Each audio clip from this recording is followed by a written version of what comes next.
যে সেনাবাহিনী মানে সশস্ত্র বাহিনীর মধ্যেও জঙ্গি রয়েছে। আগে ধারণা করা হচ্ছিল, এখন সেগুলো প্রকাশ্যে আসছে। বিশেষ করে বিমান বাহিনীর কয়েকজন পালিয়ে গেছেন, আত্মগোপনে গেছেন, কয়েকজন ধরা পড়েছে ইত্যাদি। এগুলো নিয়ে ওয়াকারুজ্জামান কি অবস্থায় আছেন, কি অবস্থায় হতে পারে সামনে, এগুলো নিয়েই আমি মূলত কথা বলবো। আমি এর শুরুটা করতে চাই কানাডা থেকে। প্রফেসর ডক্টর ওমর সেলিম শের, আপনাকে দিয়ে। আপনার কাছে আমি একটু জেনেছি যে আপনার কাছে কিছু, আপনি আরো নতুন কিছু ইনফরমেশন আছে। আপনার বিশ্লেষণটা ধন্যবাদ কি হবে? তৌফিক। আমার অ্যানালিসিসে শুরুর আগে আমি একটা কথা বলি। ফেব্রুয়ারি 2026 সালে ইউএস এমবেসি একটা সিকিউরিটি অ্যালার্ট ওয়ার্নিং জারি করেছিল আমেরিকান নাগরিকদের প্রতি এবং আমেরিকান বাংলাদেশি নাগরিকদের প্রতি, বাংলাদেশের বিভিন্ন এলাকাতে না যেতে। এবং এটা ফেব্রুয়ারির প্রথম দিকে, এবং তারা এটাও বলেছিল যে 12ই ফেব্রুয়ারি ইলেকশন হবে, তখন একটা ভায়োলেন্স হবে। সেই সিকিউরিটি অ্যালার্টটা এখনো বলবৎ আছে। সেপ্টেম্বর 2025 সালে ক্যানাডা একটা সিকিউরিটি অ্যালার্ট জারি করেছিল ক্যানাডিয়ানদের জন্য এবং ক্যানাডিয়ান বাংলাদেশিদের জন্য যারা ওখানে ট্রাভেল করতেছে। তারা অবশ্যই স্পেসিফিক এলাকা উল্লেখ করে দিয়েছিল, বান্দরবান, খাগড়াছড়ি এবং রাঙ্গামাটি এবং রংপুর এলাকাতে। এই চারটা এলাকাতে যাতে না যায় ক্যানাডিয়ানরা, এবং এখানে সিকিউরিটি অ্যালার্ট আছে। এবং এই অ্যালার্টটা আমি মিনিস্ট্রি অফ ফরেন অ্যাফেয়ার্স ওয়েবসাইটে দেখেছিলাম দুপুরবেলা, যে এখনো এটা বলবৎ আছে। আচ্ছা, 24শে এপ্রিলে বাংলাদেশ পুলিশ হেডকোয়ার্টার থেকে একটা ওয়ার্নিং জারি করা হলো পোটেনশিয়াল মিলিটেন্টস রাইজ আপ করার জন্য। এবং এটাতে বলতেছে যে মিলিটেন্ট যেটা অপারেটিভ করতেছে, সেটা যে ব্যক্তি, এটা হোতা বা যে মেন ব্যক্তি, সে হচ্ছে ইস্তিয়াক আহমদ সামি এলাইস আবু বক্কর, যে সেপারেটলি এবং খুব রিপোর্টেডলি কন্ট্যাক্ট করতেছে অন্য মিলিটারি পার্সোনালকে, ফর্মার মিলিটারি পার্সোনালকে। তার মানে সেনাবাহিনীর ভিতরে, বর্তমান সেনাবাহিনীর ভিতরে এবং প্রাক্তন সেনাবাহিনীর মধ্যে কিছু জঙ্গি অলরেডি ট্রেন্ড হয়েছেন। এবং এখানে একটা উল্লেখযোগ্য বলার কথা আছে আমার। জামাত লিডার আছে, যে deputy leader of the opposition পার্লামেন্টে, সংসদে অনেক জঙ্গি অলরেডি আছেই। এবং একজনের বক্তব্য শুনছিলাম আমি পার্লামেন্টে, সে নিজেই বলতেছে, আমি যখন রাস্তা দিয়ে যাই আমাকে দেখায়, বলে ওই দেখো জঙ্গি নেতা পার্লামেন্ট সদস্য। তার মানে সে নিজেই স্বীকার করতেছে সে জঙ্গি। এবং আমি বলবো বাংলাদেশের যে এখন সংসদটার অর্ধেকই জঙ্গি এবং সরকারও জঙ্গি, এবং সরকারের ক্যাবিনেট সেক্রেটারিও জঙ্গিবাদ। সে কি হিজবুত তাহরির সদস্য, প্রতিষ্ঠাতা। তো সেইটা যে জঙ্গি, তো আমি বলবো সরকার যখন জঙ্গিবাদ, তাহলে এই জঙ্গিবাদের উত্থান কি করে হচ্ছে আমি যেটা বুঝতে পারতেছি না। আর আমেরিকা এদেরকে বসিয়েছে এখানে। এই যে রিপোর্টটা, আমেরিকান রিপোর্টটা, যেটা মানে ক্যানাডিয়ান ওয়েবসাইট যে রিপোর্টটা আমার হাতে আছে, এখানে বলতেছে হোয়েন এখানে আমি একটু ইংরেজিতেই পড়ে নিই। Urgent confidential alert was circulated throughout the official letter signed by the deputy inspector general confidential on April 23, 2026। এটার সাথে ক্যানাডিয়ানরা অ্যাড করতেছে, we are cautioning all the Canadians irrespective of their birth nationality who are in Bangladesh to be careful in the movement. এটাই বলেছে, আর কিছু বেশি কিছু বলে নাই। তার মধ্যে কেন, Y? The alert was prompted by the intelligence suggesting that the members of banned military group were coordinating to launch the attacks in a high-profile location. The high-profile location বলতে যেটা আমি নিউজ পেপারে পড়েছি, অ্যাসেম্বলি, শাহবাগ মোড় এবং বেশ কিছু স্থাপনা, মেট্রো রেল, এইসব এলাকাতে তারা জঙ্গি করবে। এই জঙ্গিবাদটা তো আমার হিসাবে, আমার ব্যক্তিগত একটা ধারণা থেকে, আমি হয়তো ভুল হতে পারি, নবী ভাই আমাকে একটা কারেক্ট করতে পারেন পরে, যে 4 থেকে 5 হাজার জঙ্গি অলরেডি গত 24 মাসে ঢুকেছে। 2005 সালের পর থেকে জঙ্গি।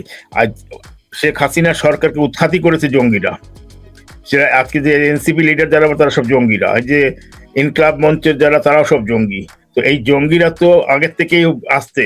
তো আমেরিকা বিএনপির আমলে জঙ্গির উত্থান হয়, ইচ্ছাকৃতভাবে উত্থান করে এগুলো। এখানে আর একটা প্রসঙ্গ আমি বলতে চাই।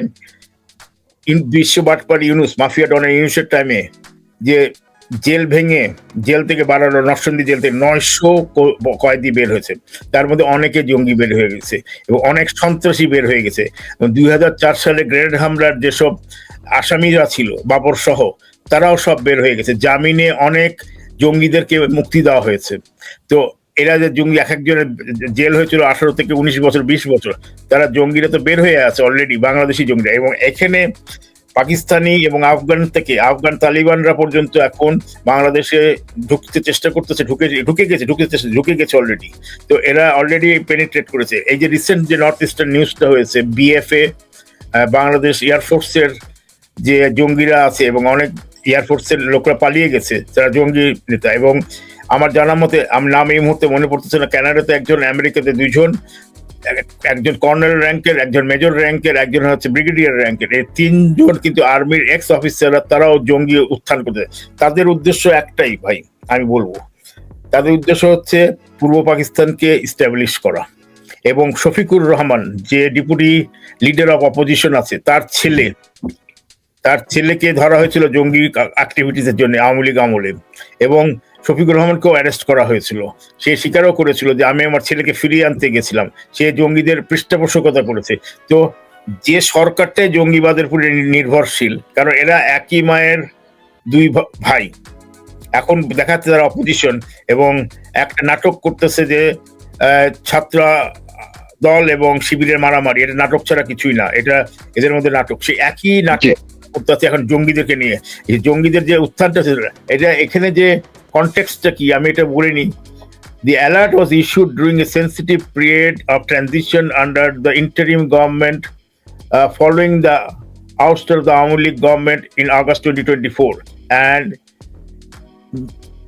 rising extremist activity and prison breaks that left several extremists at large, যেটা আমি একটু আগে বললাম যে জেল থেকে সমস্ত জঙ্গিরা বের হয়ে গেছে, যার জন্য এই অ্যালার্টটা ইস্যু করেছে। কিন্তু এই অ্যালার্টটা ইস্যু করলো কেন এখন তারেক জিয়া কি সত্যি জঙ্গি দমন করতে চায়, না জঙ্গিদের দ্বারাই দেশকে দেখাতে চাচ্ছে যে আমরা দেখো জঙ্গিদের আমাদের অ্যাটাক করছে? কারণ আওয়ামী লীগের, আমি আরেকটা ভয় পাচ্ছি, যেটা আমার খুবই মুক্তিযোদ্ধাদেরকে অপমান করা হয়েছে, জুতার মালা পরানো হয়েছে, মারধর করা হয়েছে এবং মেরেও ফেলা হয়েছে অনেক জায়গাতে। এখন মুক্তিযোদ্ধা আর্মির যে সংখ্যকটা আছে, বেশ ভালো সংখ্যকই আর্মির মধ্যে আছে, তাদেরকে মেরে ফেলার বুদ্ধি, এটা একটা অ্যাপ্রোচ কিনা বুঝতে পারছি না আমি। এটা হতে পারে, কারণ জিয়াউর রহমান প্রতি রাত্রে মুক্তিযোদ্ধা আর্মি অফিসারদেরকে মেরেছে, শত আর্মি অফিসার মারা গেছে। আমার বন্ধু বান্ধবী অনেকে মারা গেছে যারা আর্মিতে ছিলেন। তো 57 আর্মি অফিসার যে মারা গেল 2009 সালে বিডিআর ইয়ের সময়, তখনও কিন্তু মুক্তিযোদ্ধা তারা সবই মুক্তিযোদ্ধার পক্ষের আর্মি অফিসাররা ছিল, তাদের ফ্যামিলি সবই মুক্তিযুদ্ধের পক্ষে, তাদেরকে ইচ্ছাকৃতভাবে মারা হয়েছে। তো এখন এই যে জঙ্গির যে নাটকটা শুরু করেছে এখন সরকার, আমি বলবো এটা নাটক। এই জন্য বলতেছি, এটা যদি সত্যিকারের থ্রেট হয়ে থাকে, তাহলে পার্লামেন্টের আলোচনা হলো না কেন? আপনি যেহেতু যুক্তরাষ্ট্রে আছেন এবং আপনি প্রতিদিন বাংলাদেশের আপডেট রাখেন, এমনকি সেনাবাহিনীর ভিতরে বাইরে তাদের খবর, বলা হচ্ছে যে সেনাবাহিনীকে নিয়ে যেভাবে জঙ্গি ইস্যুটি একেবারেই প্রকাশ্য হয়ে গেল, এটি এখন দেশের বাইরেও বাংলাদেশের সেনাবাহিনীকে আরো ঝুঁকিতে ফেলবে কিনা, দেশের ভিতরেও কি ঝুঁকি তৈরি করতে পারে? এবং এর সঙ্গে আপনি একটু যুক্ত করে যদি বলেন যে, আমি শুরুতে যে কথাটি বললাম যে সেনাবাহিনীকে বাংলাদেশের জঙ্গি নিধনে এর আগে আওয়ামী লীগ সরকারের সময়ে যুক্তরাষ্ট্র সর্বাত্মক সহযোগিতা করেছিল এবং তারা বলেছে যে জঙ্গি দমনে যে কোনো সহযোগিতা তারা করবে। কিন্তু এই সরকারটি তো এই যুক্তরাষ্ট্রের মদদেই ক্ষমতায় বসেছে। তো তাইলে এখন কেন আবার জঙ্গিবাদের উত্থান ঘটছে, এই কথাটি সরকার বলছে? আপনি কি বলবেন ডক্টর নুরুন নবী? ধন্যবাদ আমাকে আপনার অনুষ্ঠানে সম্পৃক্ত করার জন্য। বিশেষ করে আমার বিজ্ঞ আলোচক মুক্তিযোদ্ধা প্রফেসর সেলিম সাহেবের সাথে আমি অংশগ্রহণ করে সম্মানিত বোধ করছি।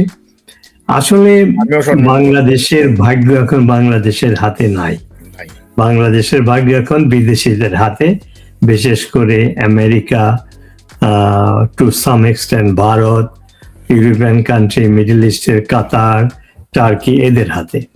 তো বাংলাদেশটা হয়েছে জিওপলিটিক্যাল কারণে ষড়যন্ত্রের একটি কারখানা। সেখানে বাইরের যে স্টেক হোল্ডার তারা তাদের নিজের স্বার্থে বিভিন্ন ধরনের ষড়যন্ত্র করে, এবং সেটার প্রমাণ হলো 2024-এ শেখ হাসিনা সরকার, যে সরকার 15-16 বছর দেশকে উন্নয়নের রোল মডেল হিসেবে প্রতিষ্ঠিত করেছিল, মুক্তিযুদ্ধের চেতনা বাস্তবায়ন করেছিল, অসাম্প্রদায়িক সমাজ ব্যবস্থা প্রতিষ্ঠার চেষ্টা করেছিল, সর্বোপরি বাংলাদেশকে একটি সন্ত্রাস মুক্ত দেশ হিসাবে প্রতিষ্ঠা করেছিল, এবং বাংলাদেশে যে সন্ত্রাসী কার্যক্রম চলতেছিল সেগুলো কঠোর হস্তে সেটা ভারতের সহযোগিতায়, এমনকি আমেরিকার সহযোগিতায় শেখ হাসিনা সরকার নিয়ন্ত্রণ করেছিল। তারপরে কি হলো? জাতীয় স্বার্থের জন্য আমেরিকা এবং অন্যান্য দেশ, তাদের নিজ জাতীয় স্বার্থের কথা বলছি আমি, তারা শেখ হাসিনা সরকারকে উৎখাত করে ইউনূসকে ক্ষমতায় বসালো, এবং ইউনূস ক্ষমতায় বসে এই সন্ত্রাসীদেরকে জেলখানা থেকে ছেড়ে দিল, প্রফেসর সেলিম যেটা উল্লেখ করেছেন।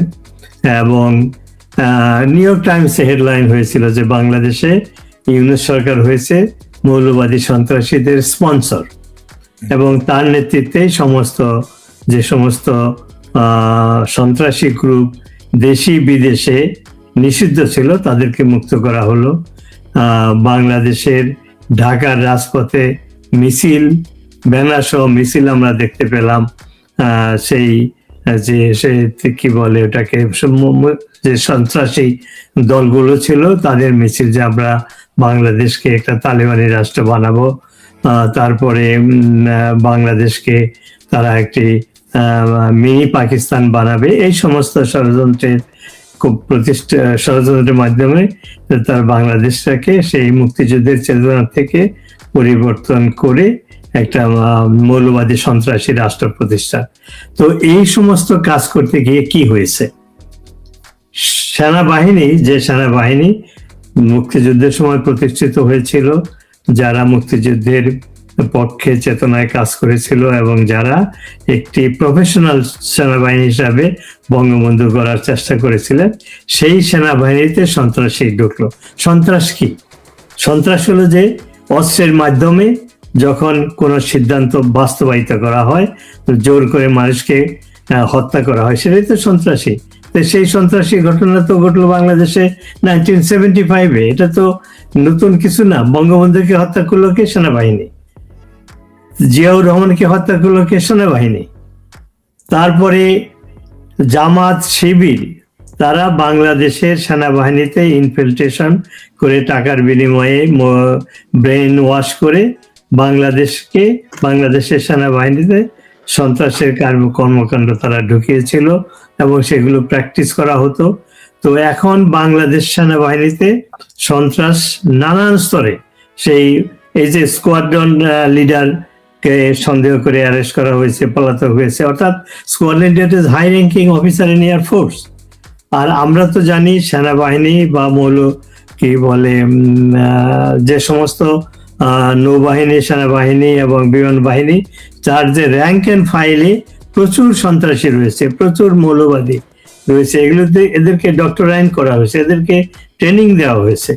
তো কাজেই এদের অলরেডি বাংলাদেশের সেনাবাহিনী, আর্মি, এয়ারফোর্সের সন্ত্রাসীরা সেখানে তাদের উপস্থিতি আছে, তাদের প্রেজেন্স আছে।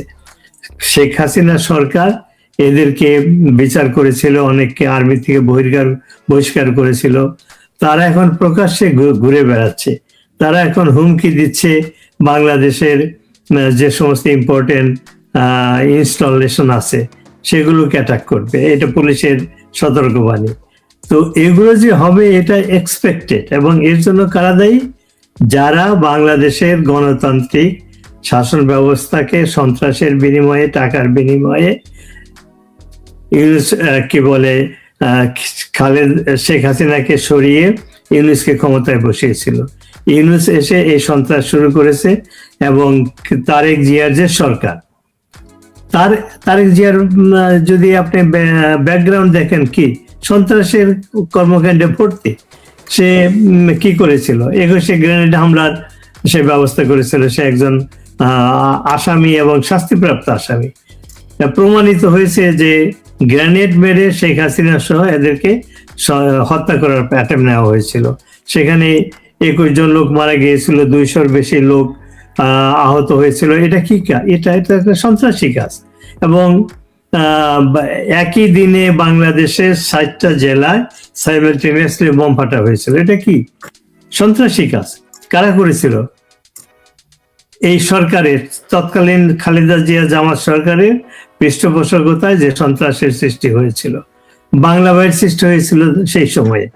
তো তারেক জিয়া সেই সময় হাওয়া ভবন প্রতিষ্ঠা করে দুর্নীতির মাধ্যমে এদেরকে প্রমোট করেছিল। সে এখন ক্ষমতায়। তাকে কে ক্ষমতায় এনেছে? যারা বলে যে, আমেরিকার মতো দেশ বলে যে আমরা we have zero tolerance towards terrorism, তারাই তারেক জিয়াকে ক্ষমতায় বসিয়েছে। যে ভারত সবসময় বলেছে যে বাংলাদেশে ভারত বিরোধী কোনো সন্ত্রাসী সরকারকে তারা প্রশ্রয় দিবে না, তারা সমর্থন করে না, সেই ভারত তারেক জিয়াকে আউট অফ দ্য ওয়ে গিয়ে সমস্ত প্রোটোকল দিচ্ছে।